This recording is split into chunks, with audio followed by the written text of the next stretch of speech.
Testicles ಅಂತಂದರೆ ಎಲ್ಲರಿಗೂ ಗೊತ್ತಿರೋ ವಿಷಯನೇ. ಗಂಡಸರಲ್ಲಿ ಎರಡು ನಮ್ಮ ಸಂತಾನ ಕ್ರಿಯೆಗೆ ಬೇಕಾದಂಥ ಒಂದು ಎಸೆನ್ಷಿಯಲ್ ಆರ್ಗನ್ ಅದು ಟೆಸ್ಟಿಸ್ ಅಂತ ಹೇಳಿ.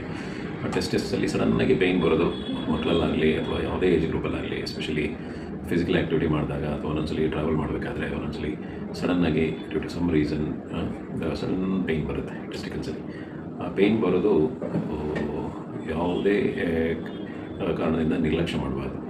ಅದು ಒಂದು ಟಾರ್ಷನ್ ಟೆಸ್ಟಿಸ್ ಅಂತ ಹೇಳ್ತೀವಿ. ಟೆಸ್ಟಿಕಲ್ಸ್ ರೊಟೇಟ್ ಆಗಿ ಟ್ವಿಸ್ಟ್ ಆಗೋದನ್ನು ನಾವು ಟಾರ್ಷನ್ ಅಂತ ಹೇಳ್ತೀವಿ.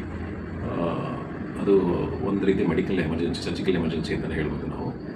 ಅದು ಸಡನ್ನಾಗಿ ಬ್ಲಡ್ ಸಪ್ಲೈ ನಿಂತೋಗಿ ಟೆಸ್ಟಿಸ್ ಗ್ಯಾಂಗ್ರೀನ್ ಆಗುವಂಥ ಸಾಧ್ಯತೆಗಳಿರುತ್ತೆ. ವಿತಿನ್ 4 to 6 hours ಅದು ಬಂದರೆ ಅದನ್ನು ಉಳಿಸೋ ಸಾಧ್ಯತೆಗಳಿರುತ್ತೆ.